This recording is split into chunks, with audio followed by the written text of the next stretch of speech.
Hello, this is Craig Camp, and welcome to Troon Talk, where we dig deeply into regenerative, organic, and Demeter biodynamic wine growing and farming at Troon Vineyard in Oregon's Applegate Valley. Today, we're going to talk about three wines that represent both the past and future of Troon Vineyard. These are our Druid wines. Today, we're making three of them, a red, white, and pink. This wine was originally created by Dick Troon as a happy accident. He had a ferment that did not complete fermentation, so it was slightly sweet. Apparently he served it to his neighbors one night, and it was a big hit, and so Druid's Fluid was born that night, and it was named after a popular folk song of that era. So this was the early 70s, and you know, as with all stories about Dick Troon, they're probably apocryphal, but we like to believe that. But after Dick made that wine, the next owners tried to turn that into a bigger commercial project and purchased grapes from all over the area and really tried to expand the brand and grow it. And now under Troon Vineyard today, as a biodynamic winery, we have brought it back to an estate wine, which is totally biodynamically farmed like all of our wines, and expresses our vineyard. It's got a true sense of place. There's three wines, the red, white, and pink, and on the label we have included a Triskelion, which reverts back to the Druids and our connection to the Dick Troon's naming it in the past. So the three spirals on the Triskelion on our labels refer to the three life forces that the Druids identified in all living things. So one was the life force connected to the sun and the sky and the spiritual energy of the plant. The other was related to the energy of movement and water and the flow of life through the seasons. And the third was solidarity and substance, the physical expression of the plant, soil, and life that combine in what we harvest. They believed that the energy of life flowed in spirals, and the Triskelion represented the path to spiritual enlightenment. So while we no longer call the wines Druid's Fluid like Dick Troon did, we honor his memory by keeping the name Druids because we feel it connects to our vision of biodynamic farming and the connection to the spiritual and personality of our vineyard. So that's some of the history of Druids. Now I'd like to introduce our winemaking team that is taking our Druids wines into the future. First of all, of course, Nate Wall, our winemaker. Hello. Welcome, Nate. Thank you. And you have a new team member here to introduce, and it's her first time on our podcast. I do. I would like to welcome Micah Wagner to Troon. And yeah, I think the first thing that inquiring minds want to know is, Micah, how did you end up here? Thank you so much. I'm excited to be here. I grew up in the Sacramento area and was involved in 4-H as a kid, and so was exposed to a lot of great farming practices, was in gardening, baking, cooking projects, and just surrounded by a lot of people that were really interested in getting their hands dirty and getting creative. I also was really inspired by my family. Both sides had really great gardens and were always in the kitchen, and I was really by the time I was a teenager, I was set on being a chef, and was Always a good segue to winemaking. Yeah. Many winemakers in this. I meet a lot of winemakers that say the same thing. So, I was looking up a lot of culinary schools as a teen, and my parents pretty quickly tried to derail that and encouraged me to go to college, which I'm very grateful for so many reasons. But at the time, I looked into a lot of business programs because I kind of figured that was something that, even if I didn't choose the chef route, works with a lot of different career paths. And so I started off with marketing concentration, and I was working in kitchens and restaurants and a bakery during my first few years of college. Really enjoyed it. And this was in Sonoma, right? So I actually started at Sac State at the business program, and then I was enjoying the business program there, but really looking into culinary school still and other avenues where I could kind of get a little more creative, because when you're 19 and you're only taking business and econ classes, it's not that interesting. So I ended up finding out that Sonoma State had a business program, which their marketing concentration overlaps very heavily with the wine business strategies concentration, and they have a great culinary scene, a lot of really great farmers, winemakers out there. The two things, food and wine, overlap, and so I ended up transferring and loved the program, loved Sonoma State. I love Sonoma Valley. There are a lot of really great small family-owned wineries out there, and I was lucky enough to start working at one that was biodynamic. So I worked at Hamill Family Wines for about a year and a half. They were pretty new at the time, and so it was cool to watch them kind of build their brand, and they had a chef on site and a really great winemaker who both would answer all of our questions all the time. We got to help with bottling and harvest a bit. And in the mix of things, I got to see these harvest interns come through every year from all over the world. And I thought that would be really interesting while in the wine industry to kind of explore a little bit more. And so I found myself doing a harvest in Willamette Valley for the first time. So I worked at a really large facility with like 20 interns. We were working 24/7 running the site, and broken up into different shifts, of course, but it ended up being the place that I met people I would work for one day in other countries, people that would work for me. A lot of them actually have their own labels now, which is really cool. So I went from one amazing wine region in Sonoma with this really beautiful community to another one that inspired me just as much. And so made a lot of great connections there, and thought it would be cool to do a harvest abroad, but I just really fell in love with working in the cellar and all of the people that came with this industry. And so it was about 5 years, I was traveling around working harvests and pruning seasons. I got to go to Brazil, Santa Cruz Mountains. I was in Australia for almost 2 years, New Zealand, Sicily, and then back to Willamette Valley after. And so through all of those experiences, some of them were at really large facilities. Some I was working one-on-one with a winemaker, sometimes even living on property or with the family that was running the winery.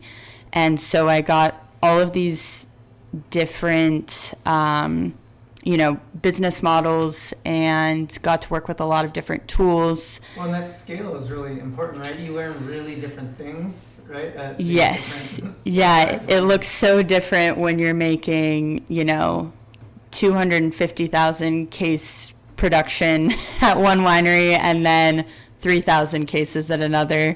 So I think it's really important, even if you start out and I had a certain idea in my mind of, as I was doing these, what scale I would want to work on, kind of what my winemaking philosophy might be.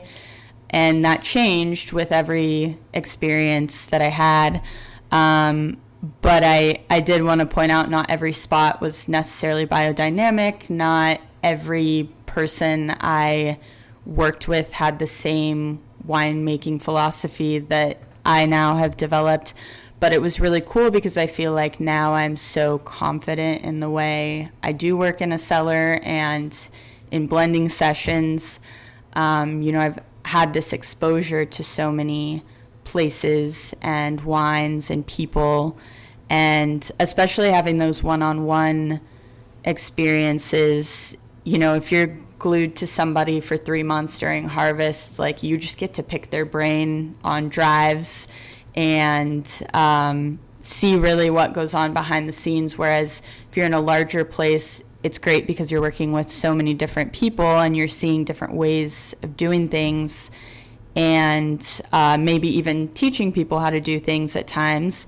But there's a lot behind the scenes or in the office that maybe you don't notice. And so it was really cool to see the whole spectrum, and then also in the process make so many great friends that, a lot of them I really consider family now. Like, we, still text each other photos of what we're doing in our cellar, or if, a wine comes out maybe that I helped someone with, like, they'll let me know. So that's really special to kind of stay in touch with all of these people, even though they're in different countries than me. I think it's always interesting, right? Like, this is a global industry, but like how small it is, Yes. right? Like, these connections that people have, that like whole 7 degrees of Kevin Bacon thing, right? Like, that was a Yeah. thing, like a long time ago. I mean, in the wine industry, you probably only need like 3. You run into almost anybody. Yeah, so many people. I mean, when we first met too, it's like you say someone's name and all of a sudden you realize,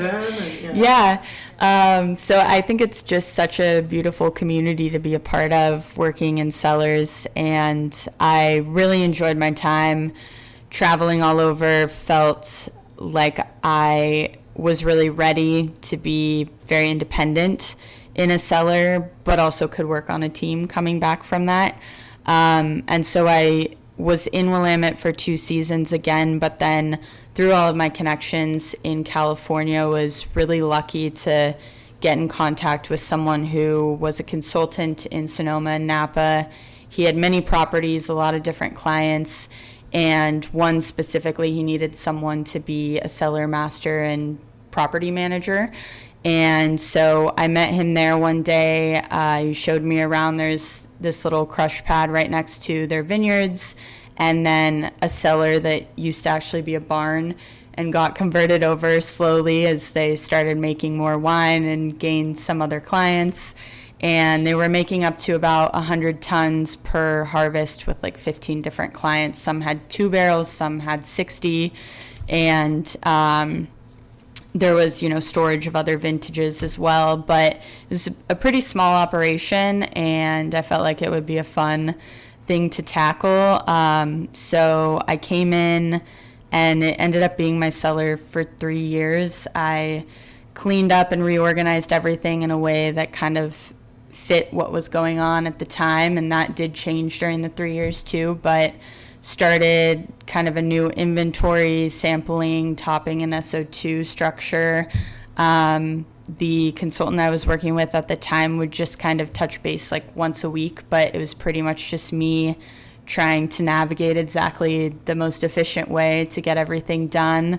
Did 2 bottlings for my first time that summer, which were up to like 20 wines at a time, which I'm sure is a lot of fun, a very fun challenge. But there were a lot of firsts still, even though I had worked in so many wineries. But that was really cool to be able to reach out to friends and kind of ask them how they would go about certain things I hadn't done before, and just figure a lot of things out on my own.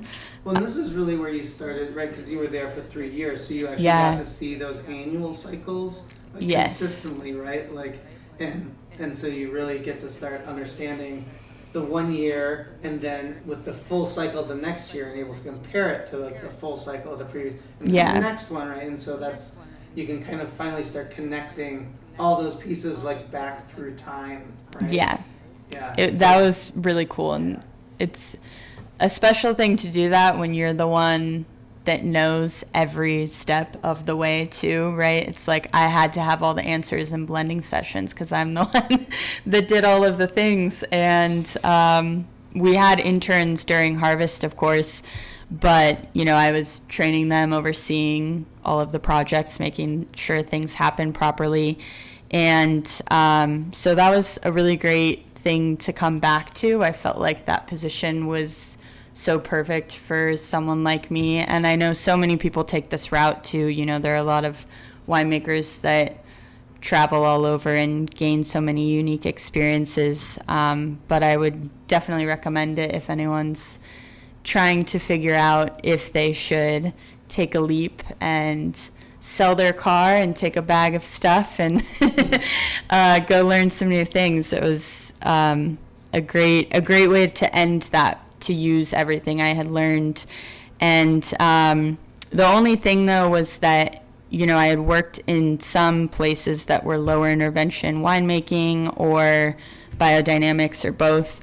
And that was something that when I learned Troon was looking for an assistant winemaker, you know, that really clicked for me because over these 8 years, I had really fallen in love with a lot of wines that were lower intervention, had great farming practices. You know, when I first worked at Hamel, a lot of what I had seen as a kid growing up through either my grandparents having a farm, being in 4-H, everything kind of made sense to me. And so I think that's a big factor of why I liked working at Hamel so much and a lot of these other organizations where there were just, you know, really good farming practices, very passionate people.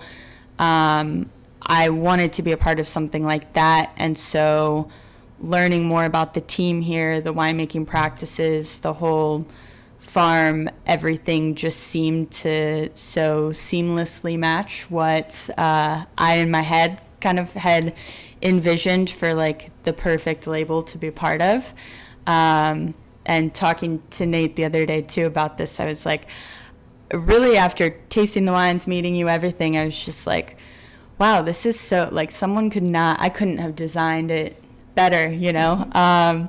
So I was really, really excited to see what you were doing here, taste everything, and excited now to be a part of it.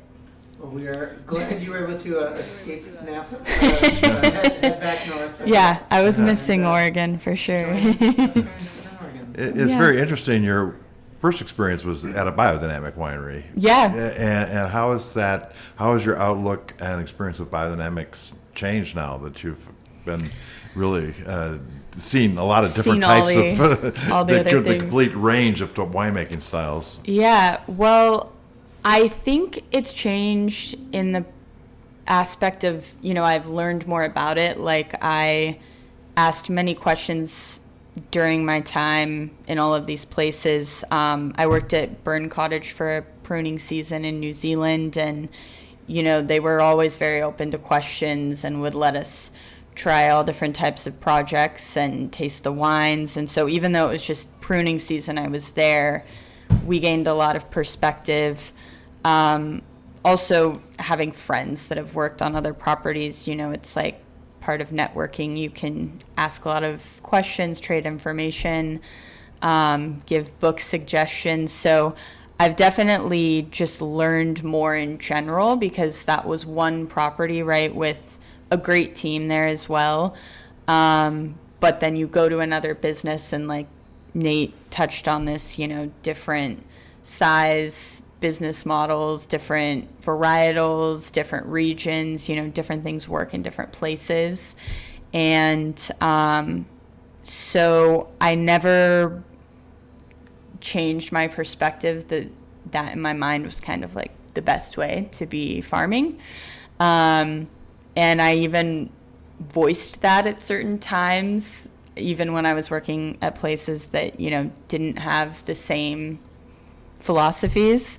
But I do think that it was really beneficial, and I know Nate feels the same, where, you know, working at other spots, seeing really firsthand what they're doing and understanding, oh, okay, if you do that in the vineyard, then you're going to have to do this when you're making your wine. And really tying all of it together, it just made my love of good farming even stronger. And so, again, just very, very excited to be in a spot that shares the same philosophies that I do, and still learning a lot about it. I mean, I think our team is very open and sharing and making available what we're doing, what we're spraying, how we're following the calendar. Things like that have been really exciting to just hear in the office on the regular. Well, welcome to the team, and welcome to your first podcast. Thank you. And everything. So we've talked a bit now about the history of the label for Druids. Nate, why don't we look a little bit at the winemaking history side of Druids wines? Yeah, so I mean, I guess we can talk about the fact that first off, at Troon we have 20 different grape varieties planted. So now I'm sounding like a croaky frog here. But look at that.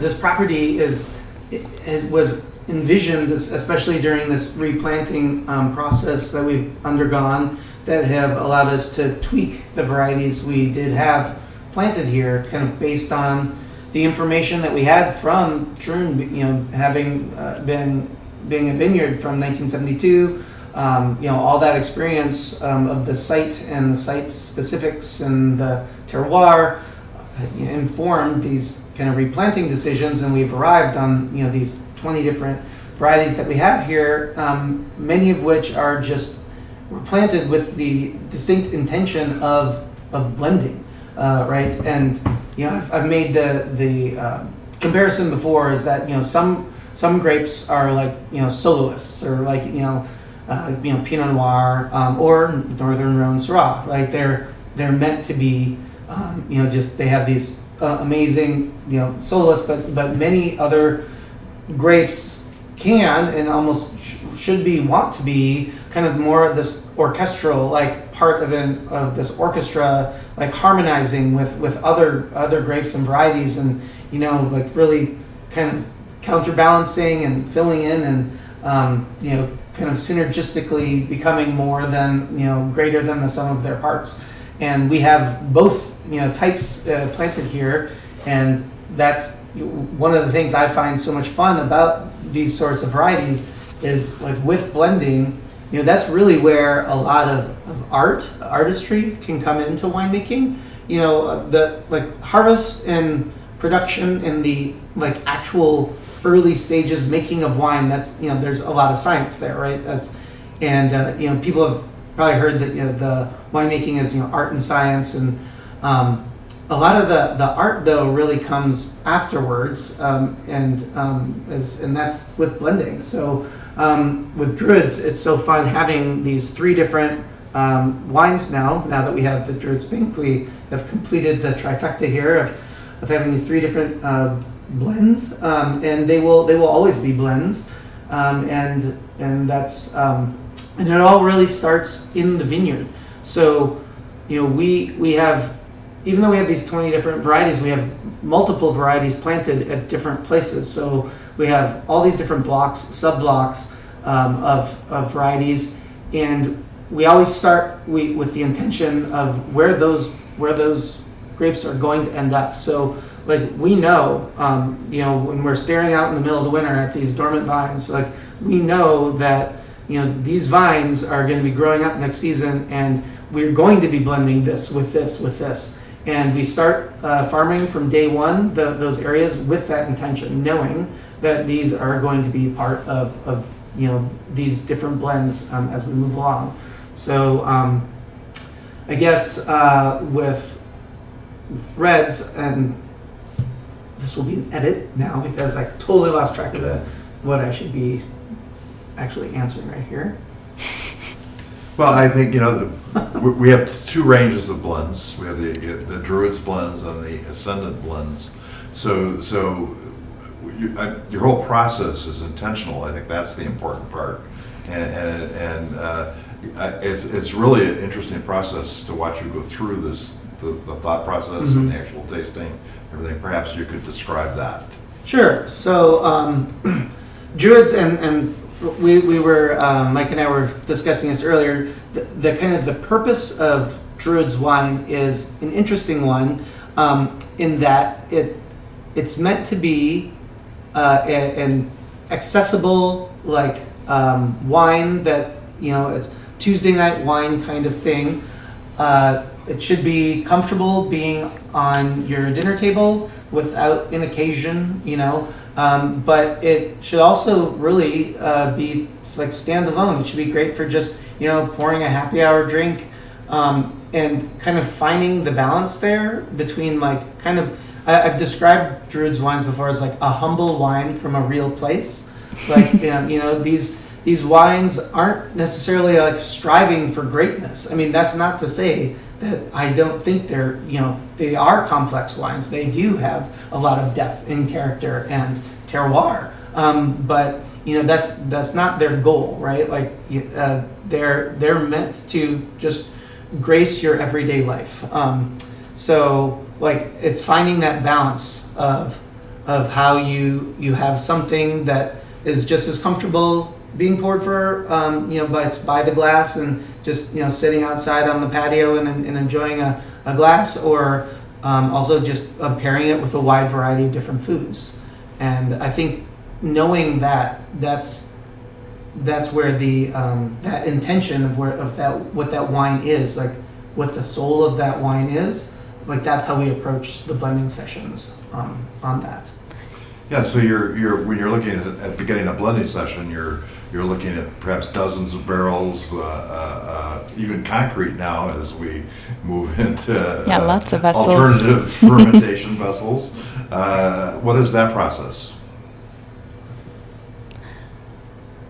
Sorry, you were Sure. about to say something, Micah. So. Well, so I was just going to say, when you were answering the last question, one thing Nate and I spoke about was that it's hard to find the perfect happy hour wine.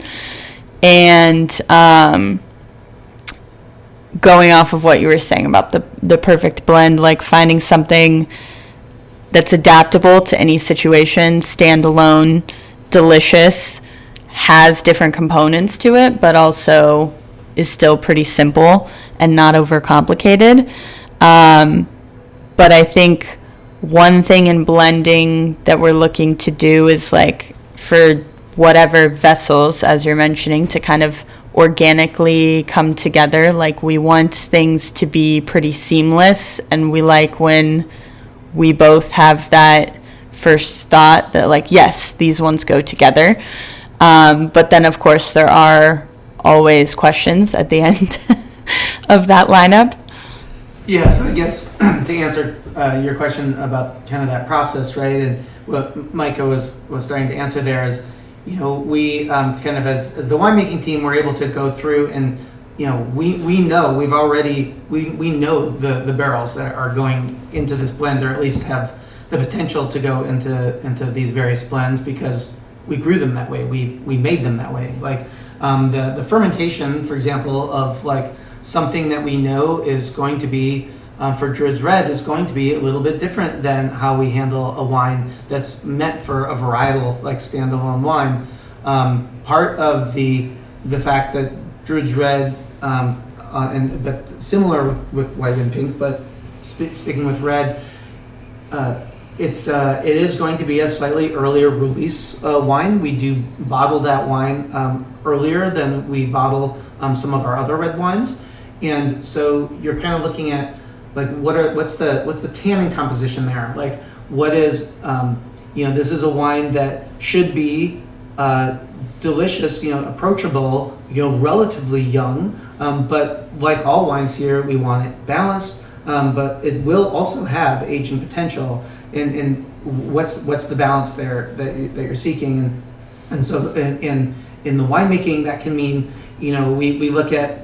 I love playing with whole cluster here. So how does whole cluster affect that? Whole cluster is this interesting thing that we have and can do an entire podcast just about that one aspect of winemaking, because it's really fascinating how whole cluster can both like add a freshness and just a liveliness to the wines, while like simultaneously kind of adding to its ultimate longevity, because the extra tannins that you're getting from the stems, including fermenting with the grape cluster stems in the mix, that can add to the life of the wine as well. And so, how do you approach whole cluster inclusion with a wine? Some whole cluster is great because it'll add that freshness to the Druids that you're looking for.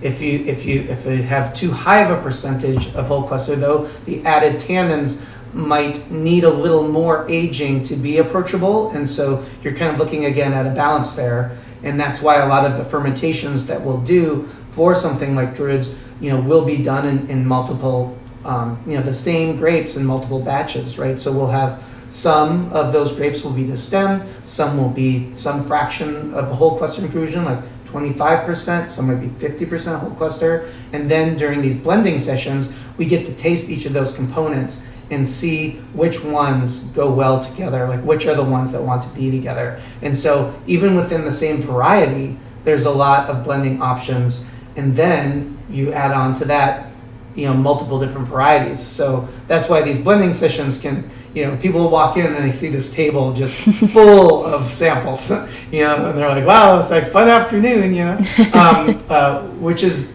true. But also I think the thing people don't appreciate with blending is that it can be like sensorially exhausting, right? And just frustrating in the aspect that you can be making multiple blends that taste great, but you only have that one barrel to either divide into those blends or put completely in this one. And so it's kind of, it's a very fun process, but also mind-bending. Yeah, and so that's why, I like that, Mike and I can sit down and we can taste through like all these different barrels, and ultimately you can come up with like multiple like really good blends, right? And so it's do we put this, and you can really start nitpicking, like, do we put this full barrel here? Do we put like half of this volume here? And like what makes that wine sing, right? Like what brings it alive? Yeah. Like where do you find it? And so and that's when we really appreciate pulling in others, so it's like that's why we always like getting Craig's expert opinion. Nate Winters are really like getting different perspectives. We'll have our tasting room staff taste through some of these different blends, and we'll be like, okay, here are 3 or 4 different blends. Like, we really hope you pick the right answer. And it's like, it's really great to get these different perspectives. And we were talking before about different blending trials, right? And how great it is. Like, I've been part of blending trials where we've had, wine writers and chefs and, winemakers, and like everyone approaches wine from a different lens, somms, we try to get a little bit of that here as well, because we have such a diverse staff. We have really good opinions here. Something I immediately noticed, because we did our first blending session, I want to say, within a week or two of me starting, which was great. And I've been a part of many different types, and sometimes it just happens to be only winemakers because that's who is at the winery, out in the cellar, or wherever you're tasting. And one thing that I thought was really cool was immediately after we got through a few rounds of blending, you're like, okay, I got to go ask Craig what he thinks. I have to go find Nate Winters. And I really like that perspective that just because you're a winemaker doesn't mean you're right on a blend or have the best, influence over what the average consumer or your consumer is going to think of that wine. It's so fun blending, but it is important to get those other perspectives. And what you were talking about, having the different tables, I found really interesting. The different tastings where you had different tables, and at each table was a chef and a winemaker, and they kind of made sure that the perspectives were different, because some of the people that I think have the best palates in my life aren't winemakers. So I think it's really cool to hear everyone's perspective. And maybe you do choose the winemaker's final blend, but still to get a few more perspectives is really important. Yeah, because it goes back to the fact that there are multiple right answers. Yeah. And so that's really, and I'll be the first to admit, I think winemakers can have very skewed palates in terms of, like, we are taught, and somewhat sadly, to like look for like the smallest fault, Yes. and that's really important that we have that ability in the cellar. Yeah. But it can really interfere with our appreciation and enjoyment of wines throughout the rest of our life, because every time you taste it, you're always like basically ripping it apart in your head, and you're looking at these each different little component. It's like, oh, I can tell that they did this here, or and I don't like it, or but like, especially if it's yours people, and especially and if you you're know own, you did something.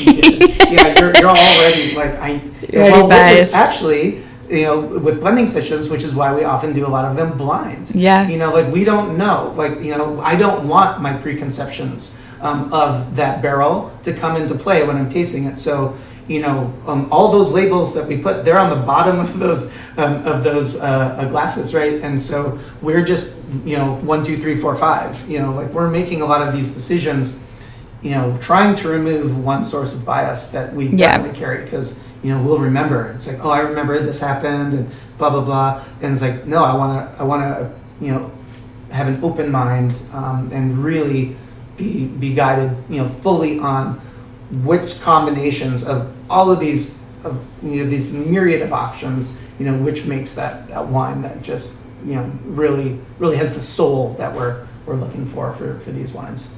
I think one of the hardest things to explain to people that have never done this is how extremely tiny changes can have a dramatic impact on the wine. You can make a 1% change in a blend, and it totally changes the wine. Yeah. So you're going back and forth. And so that's, I think, the time-consuming element of it is going back and forth and handling that. Right. Yeah. So sometimes when we have these 4 or 5 right answers, the difference can be, like you said, like 1%. It could be like a fraction of a barrel in like a 20-barrel blend or something, right? So it can be maddening. Yeah. But it's also really exciting and fun. Yeah.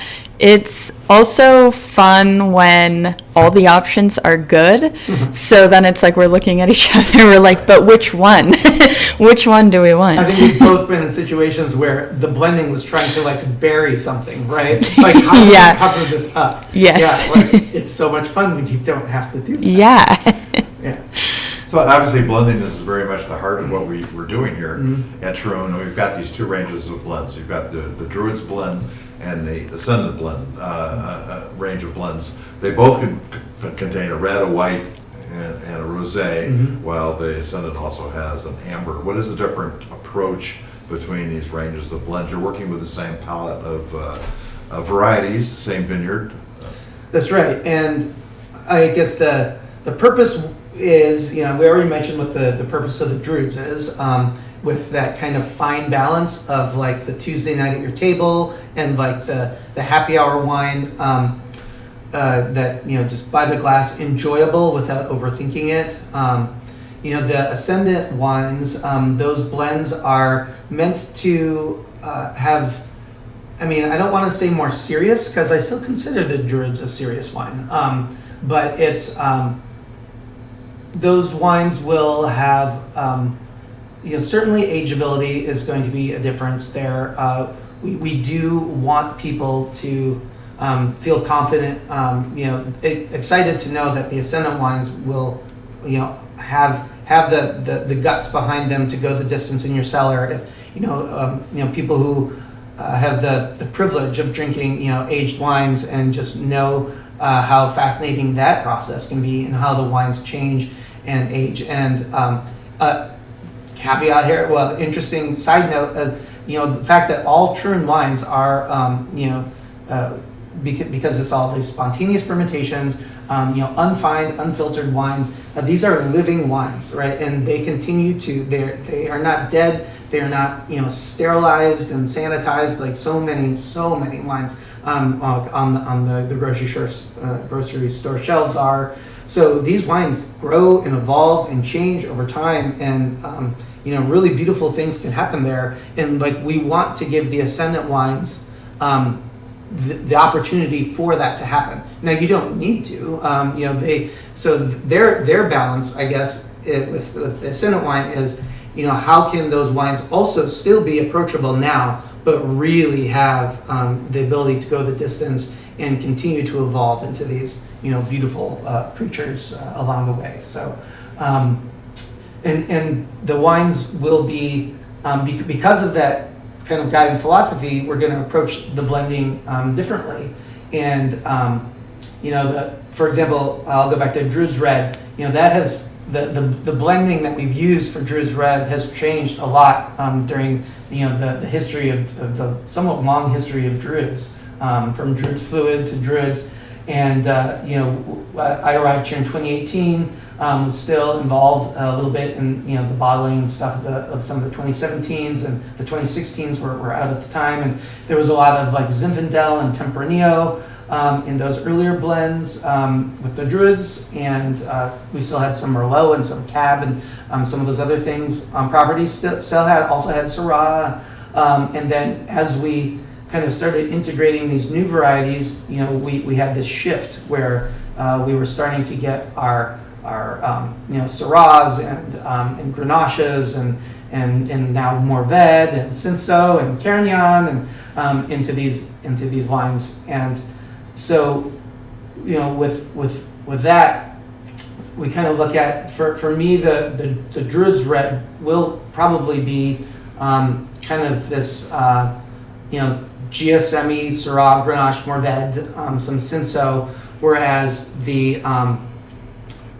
Ascendant version of the red, might have like a more Mourvèdre driven blend to it, and like the Druid's Pink, for example, is another good example here. Is that in currently our first vintage of Druid's Pink, the 2023, we have this Mourvèdre, Grenache, Cinsault, Carignan, Counois. But our Druid's Pink is currently this Mourvèdre dominant rosé, which is kind of taking inspiration from Bandal, right? Where it's Bandal's the only AOC in France where Mourvèdre is required to be the dominant variety, and we've found Mourvèdre to actually be a really fascinating grape at Troon. I was mentioning earlier about Syrah, and Syrah is a very important variety in the past and continues to be in the future. And interestingly enough, because of that, a lot of our blends will actually have less Syrah in them because we reserve a lot of the Syrahs to kind of show different aspects of our terroir here. So we have 4 different clones planted in 4 different soil types, and Syrah has this unique ability to also express terroir.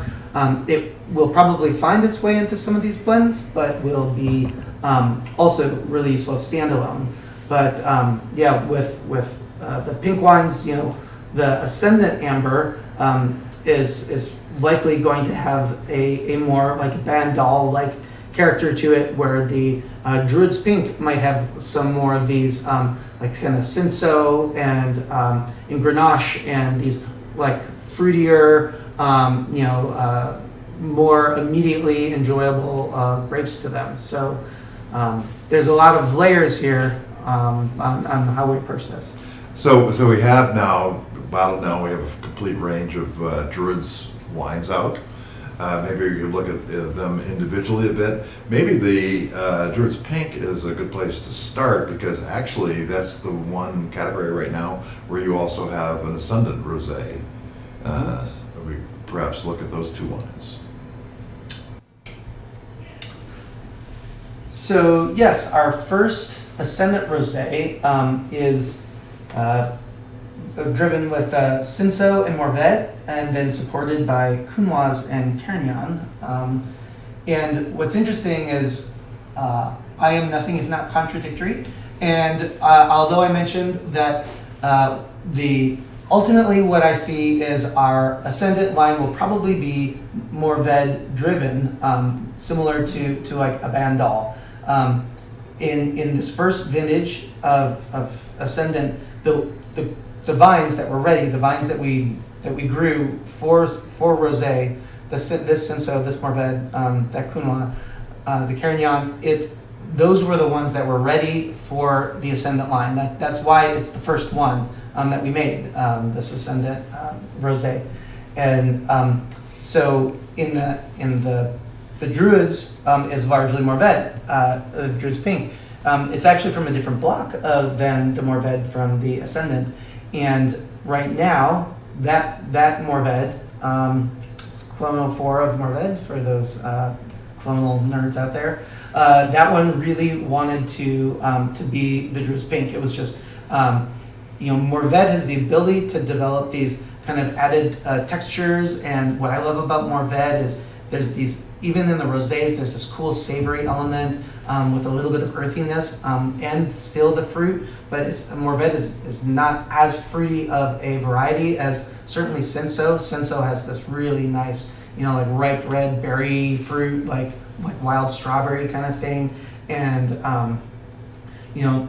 this younger Mourvèdre also had this really pretty fruit, and it didn't quite have as much of the savory characteristic, and that's why I was like, this is perfect for Druid's Pink. And so this first year of Druid's Pink is largely Mourvèdre. The Grenache and Cinsault that's in the Druid's Pink really brings some of that nice fruity character to it, which is what we're looking for with that Druid's Pink. And again, everything we said about the earlier Druid's wines holds true for Druid's Pink. We want it to be enjoyable on its own. It should also be great on the table. And this rosé, the Druid's Pink rosé, is really wonderful food wine for sure. I've enjoyed it as a vegetarian, interestingly enough, with a lot of different cuisine. I really like this wine with a lot of vegetarian cuisine. But then the Ascendant this year is with the Cinsault Mourvèdre. I see those percentages shifting in time, and I believe that the Ascendant will become a Mourvèdre-driven blend, and where the Druid's Pink, the Grenache, which is the secondary player, I think the Grenache will be a little more prominent in the Druid's Pink, with the Cinsault and the Mourvèdre being a supporting character. So what we're also looking at is, all of our blending decisions are made, to make what's the best wine for now, and with the, our vineyard has a lot of different ages to it now, and so we're looking at the different ages of the vines, the different clones of those vines, the different soil types that they're grown in, all are giving something different to that fruit. And so the Druid's Pink versus the Ascendant, they do have that intention to them. The Druid's Pink is now, the Ascendant, which will be released a little bit later than the Druid's Pink, that will be also a rosé that I hope, I have the intention that is a rosé that can be aged, and starting with this very first one. So time will tell on that, but I really think the richness of the Mourvèdre in particular in that Ascendant rosé is really going to come out over time. It must be a really interesting creative exercise to create two such different wines from the same vineyard. It is, and this is actually with the Druid's White. I want to bring this back into it because when we create blends like this, we really try to do them simultaneously, because it's really good for us to be able to see, how does one decision affect another, right? And the win-win situation is, we were going back to, it's like when you have that one barrel, you're like, should it be here or should it be there? And if you take it out of this blend and put it into the other, and all of a sudden you're like, oh, that first blend's better. Oh, the second blend's better. Right? That's what you love. That feels so right? good when that happens. Oh my gosh, it's just, the sunbeams shining down on your blending table. It's we do that with the Druid's White though as well, and with Vermentino especially. I can't talk about Druid's White without mentioning Vermentino. Vermentino is our secret weapon in Druid's White. So Druid's White is now and will continue to be a Rhone blend. We've got Grenache Blanc, we've got Marsanne and Roussanne, and eventually probably a little bit of Viognier in it, although we've been using our Viognier as orange, amber wine. But when we have a little bit more of it, we'll be able to use a little bit as white, and Vermentino. And Vermentino is when we're blending our Druid's white, we're actually blending creating our Vermentino blend at the same time and seeing, okay, which Vermentino barrels are for this estate Vermentino, and that decision is guided by, again, we're tasting all these barrel samples blind, and we're picking out which of these just really just speaks to Vermentino, like are just varietally correct, that has all the things we love about Vermentino, this kind of pretty like white floral aromatics. It has like a slight salinity to it. It has this just a slight bit of like a really pleasant like herbal green character on top of the fruit, and so like the ones that are like this is Vermentino, we put in there, and there are other barrels, and this is, you know, people who haven't tasted through like 20 barrels of the same thing. Like, it's so strange how it's the exact same thing, right? Like, it's put in the barrel the same day, but each barrel becomes its own universe. And you know, the barrel right next to it, still Vermentino, it's still really, really delicious, but it might just not quite have that like true varietal character that if you put it on a table with, you know, a dozen, you know, Sardinian Vermentinos or Vermentinos from around the world, you know, it might not be immediately recognizable as Vermentino. You know, that's when we see something like that. It's a good wine, it just doesn't speak to being Vermentino. It's like, let's see how that plays with Druid's White, because you know, this Rhone blend, you know, it's okay to not have that true typicity of Vermentino, because now it's going to be a supporting actor in this play of Druid's White. And so, you know, it's now we just need to see, it's still going to bring its acidity, it's going to bring its liveliness to this new blend. So yeah, how can we balance out our Vermentino for our estate Vermentino blend versus the Vermentino that we know is going to blend really well with the Marsanne, the Roussanne, the Grenache Blanc, and Vermentino in a white blend is really similar to Syrah in our red blends. Is that I've used the description before of sometimes it's like, think of filling up a glass with like different colored marbles, and you know, so let's say the Grenache is a marble, and the Carignan is a marble, and you know, the Cinsault is a marble, different. But what Syrah is Syrah is the liquid that you pour into that totally fills up that container. Like, Syrah fills in all the spaces between those marbles, and that's what Vermentino does with all these white varieties. And so Vermentino and Syrah are just they're our most planted red and our most planted white. And what's so spectacular about them is we make these, in the case of Syrah, we make multiple, but we make these great varietal standalone wines from each of them, and they're both then incredibly important into each of our blends as well. So yeah, very lucky that those two varieties that, if I had to pick two, are the most at home at Troon, fulfill these great roles independently and in our blends. So you just bottled the 23 Druid's White. Can you talk about that wine a little bit? Yeah, sure. Going off of what Nate was talking about, so we basically sat down, had our first blending session in, I want to say, middle of May. And so we started off just tasting the full lineup of all the possible barrels that could go into the blend. And it was my first time tasting them, obviously, but we made a few calls on things kind of immediately that we felt maybe weren't making the blend the best it could possibly be. And again, I want to stress what Nate already kind of went into detail about. All of these wines are very well made.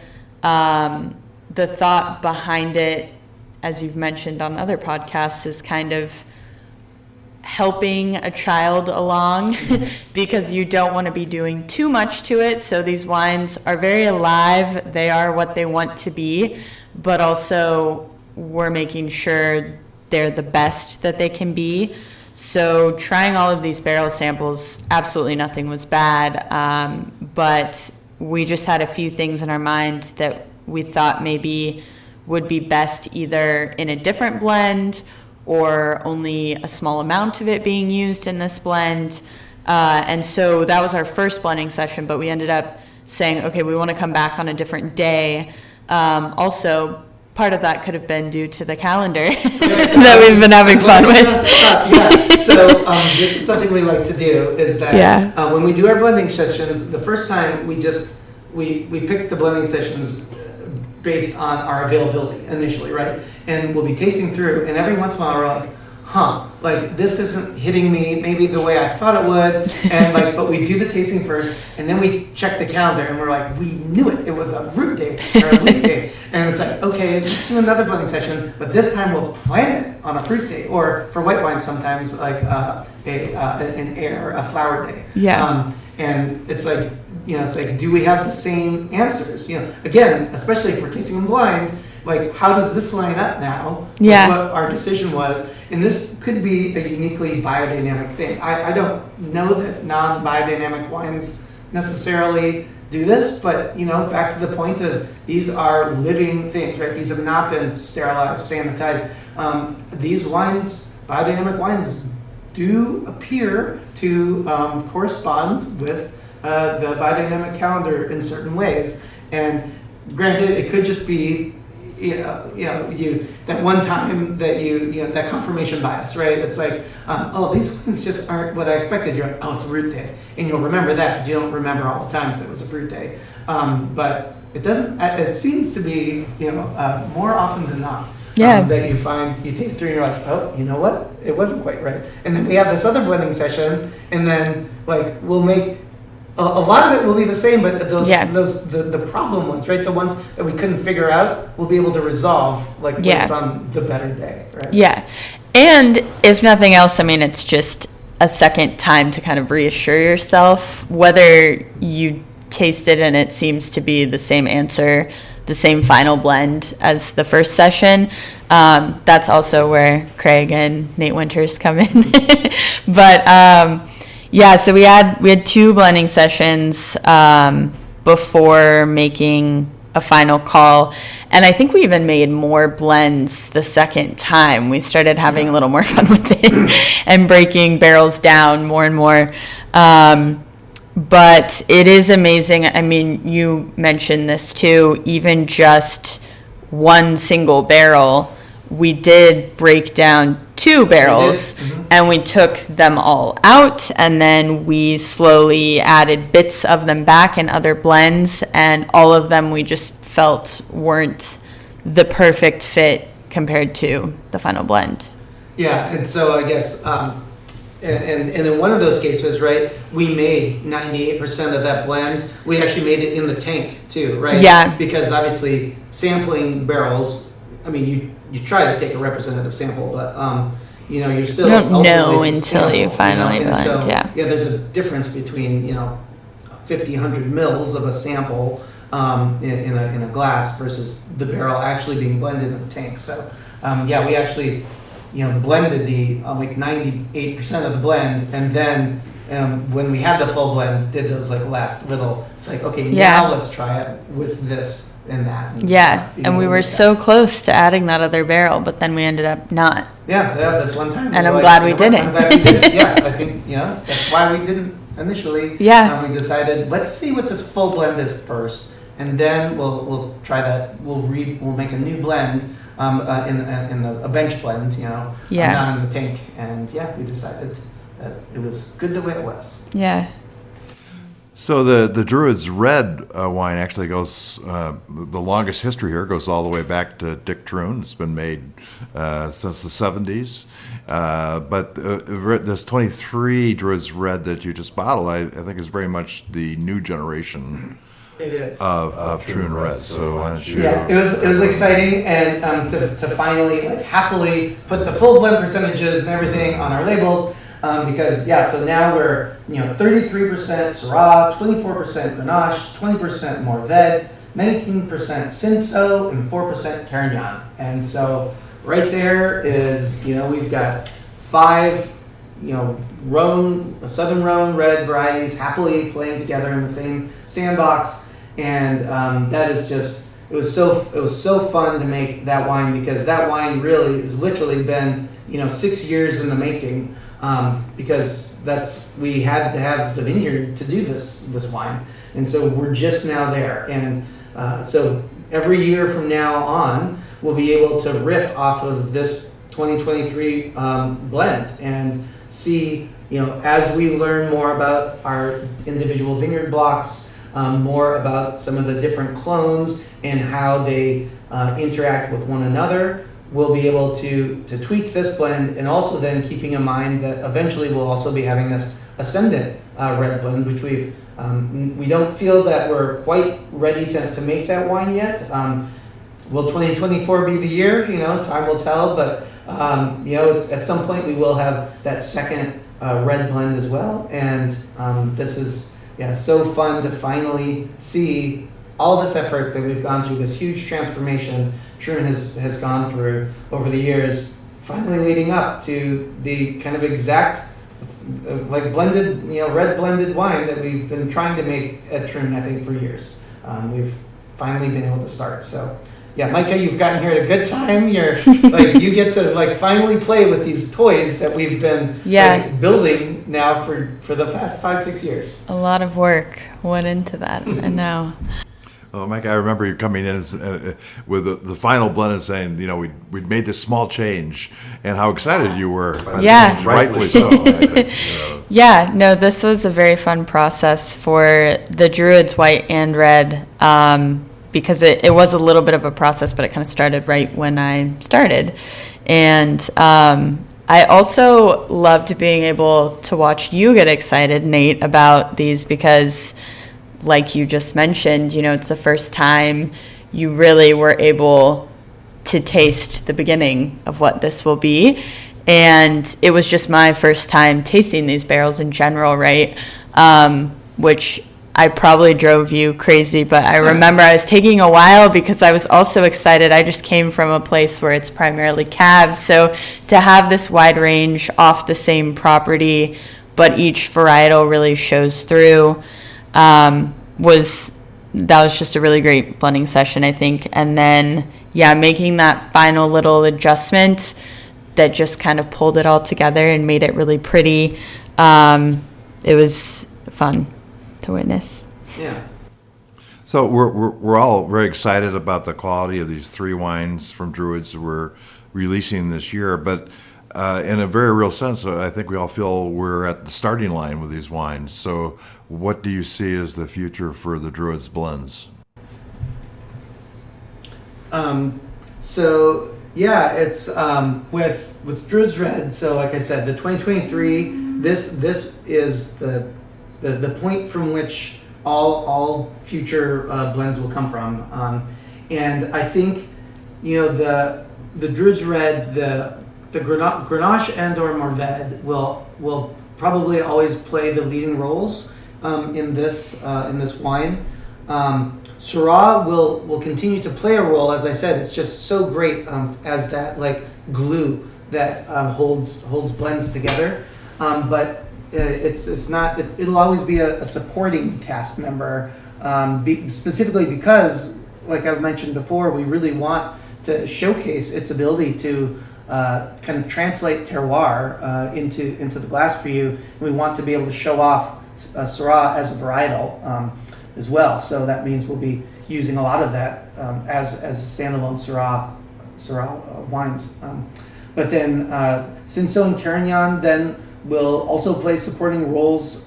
You get kind of extra flavor and depth and complexity. The Cinsault again always adds that nice fruit element. It's a lighter, it's a softer wine, whereas Carignan is this.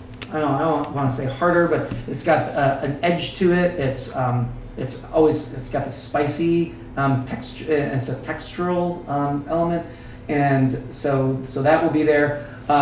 Counoise, I actually wanted to throw this out there because Counoise is a grape we have planted here. It is our largest hedge towards the future climate, because I think even though it is often used as a red grape in these blends in south of France, in Languedoc and southern Rhone, it for us I think will be a rosé. I hope it is a rosé variety for many years, because it is one of the last grapes we harvest even as a rosé. And so but that's, in the future though, we'll see how that block develops, and if it wants to be a red wine some year, it may end up in the Druid's Red. But we also have a lot of these other varieties. I mentioned we've got 20 different varieties. We have Tannat and Malbec and Cab Franc and Negrette and Tiburon. And I see, while those are really exciting to have as well, that's a slightly different sandbox than some of these. And so many of those actually will probably end up in blends and or co-ferments of their own. Tannat and Negrette, especially, I'm very curious. We have not yet done this, but I really feel that those two want to be together. And while we actually, teaser, we're going to be have a small amount of Negrette that we will be able to bottle independently this year. I'm almost positive this is going to be the first commercial standalone Negrette ever bottled in Oregon. We will in the future though, I can really see an interesting new blend coming out of Negrette and Tannat and Malbec and Cab Franc, and whereas the Tiburon could be a really cool rosé in the future as well. But so that's Druid's Red has an exciting future. Druid's Pink, I think we kind of talked about the future there. We're going to have that Ascendant blend and the Druid's Pink blend and that Morved and Cinsault, and we might flip flop a little bit there with what kind of dominates those blends, but we'll kind of grow into that one. And then in Druid's White, we have again all of the pieces in play now. Like we have, well, actually, no, we don't. We've got. I was excited to get to add Grenache Blanc this year for the first time. We made Grenache Blanc as a standalone wine in 2022. In 2023, the Grenache Blanc was used as a really great addition to our Druid's White lineup now, with the ability to have this. Grenache Blanc brings this liveliness, this acidity. We recently have gotten over this little bit of a several days now of almost triple digits heat, and Grenache Noir and Grenache Blanc both really hold on to their acid during these hot times. So Grenache Blanc into our Druid's White just really adds this liveliness, this zip to that blend. We have our Marsanne, our Roussanne. I mentioned a little bit of Viognier, but we'll also eventually be having some Claret Blanche, some Picpoul, some Beurre Blanc. We will have a small amount of that fruit this year. If it's in a blend, it'll be 1 or 2%. But as we mentioned, 1 and 2% of a blend can be very relevant. And so I'm really excited that we're also going to be adding these new white grapes to our blending toolbox for the Druid's White for 2024. Well, Nate and Micah, that was great. Great conversation. We're looking forward to everybody tasting these new wines. Nate, I guess you gave us the next idea for a podcast on whole cluster. So Yeah.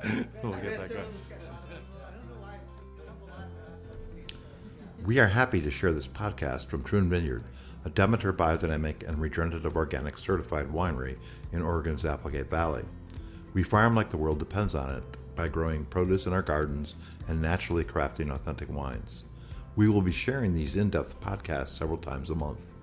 To learn more, I encourage you to visit our website at troonvineyard.com and those of the Regenerative Organic Alliance at regenorganic.org and Demeter Biodynamics at demeter-usa.org. Thanks for sharing our voyage to regenerative agriculture with us.